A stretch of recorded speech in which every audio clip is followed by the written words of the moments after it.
A death written in gold.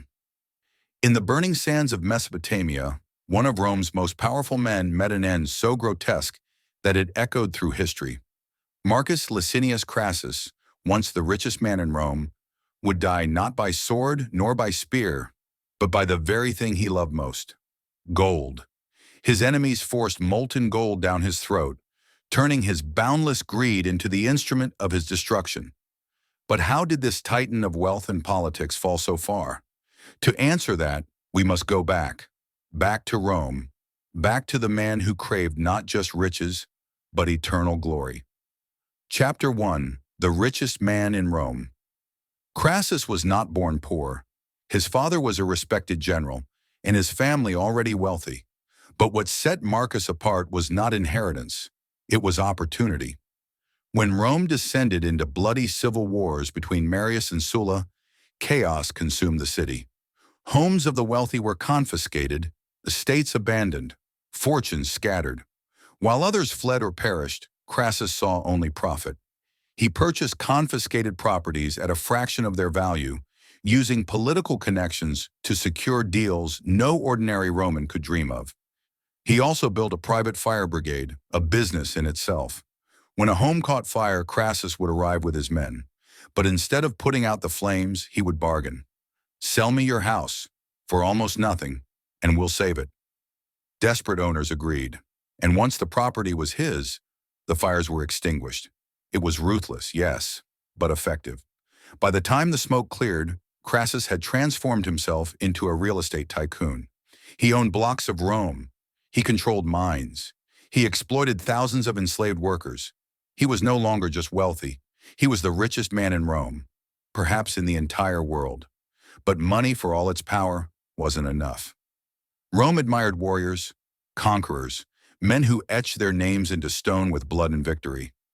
Crassus, for all his gold, was mocked as little more than a banker, and that humiliation ate at him every single day.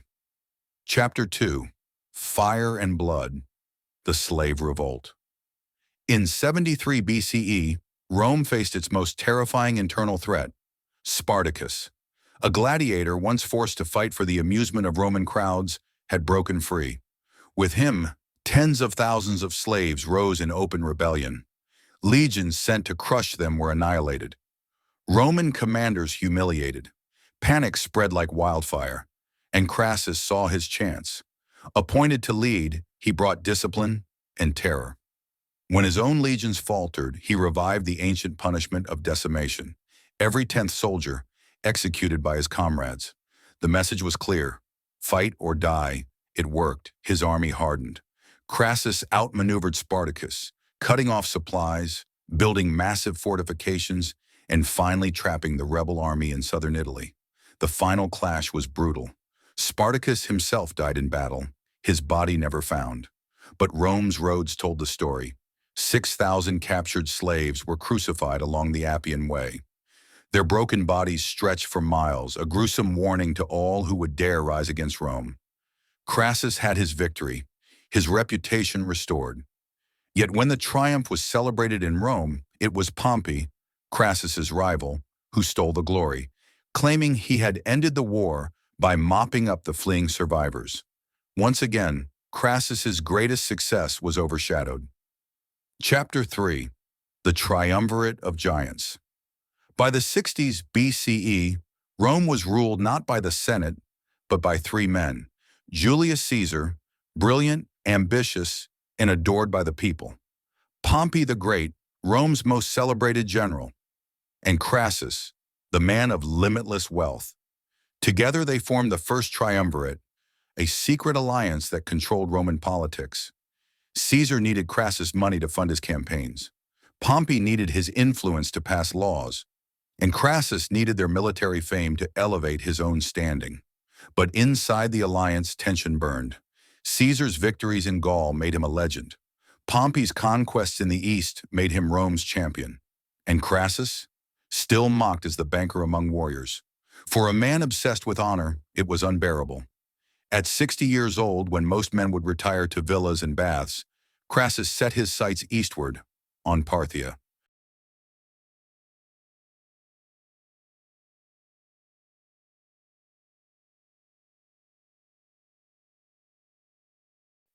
Chapter 4.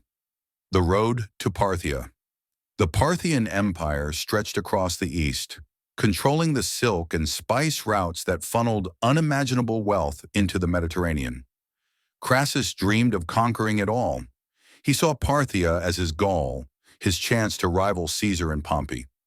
Ignoring the Senate's reluctance, he used his governorship of Syria as a launchpad. He raised one of the largest armies Rome had ever assembled for an eastern campaign. 7 legions, 40,000 men.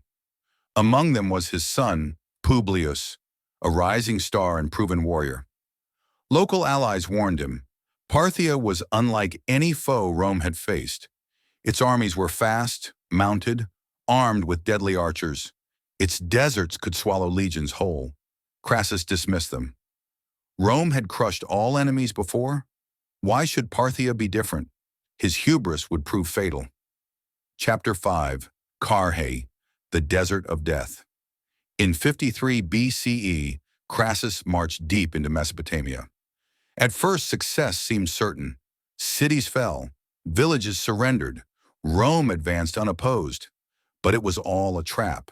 The Parthian general, Surena, was drawing him further into the desert, away from water, away from supplies, away from hope.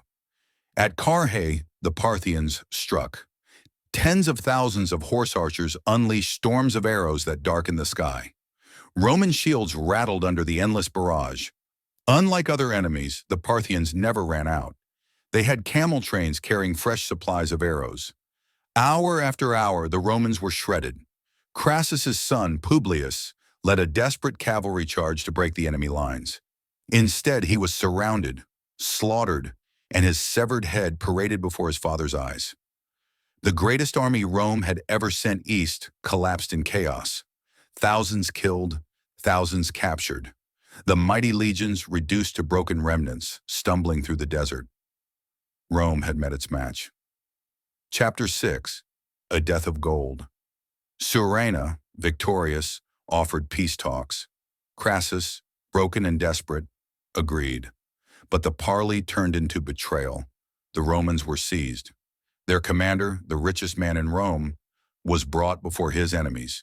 And here Surena decided on a punishment that would echo through history. Molten gold was prepared, heated until it glowed like the sun itself. Crassus was forced to his knees, his mouth held open, and the liquid metal poured down his throat. He had lived for gold, worshipped it, killed for it. And now gold itself was his executioner. The richest man in Rome died choking on the very thing that defined him. Epilogue. Legacy of greed. News of the disaster sent shockwaves through Rome. The myth of invincibility was shattered. The triumvirate collapsed. Caesar and Pompey turned on each other, and soon civil war consumed the Republic. Crassus' death was not just the end of a man. It was the spark that set Rome on the path to empire. For centuries, his fate has stood as a warning. Wealth without wisdom is a curse. Ambition without restraint leads only to ruin. The man who sought to outshine Caesar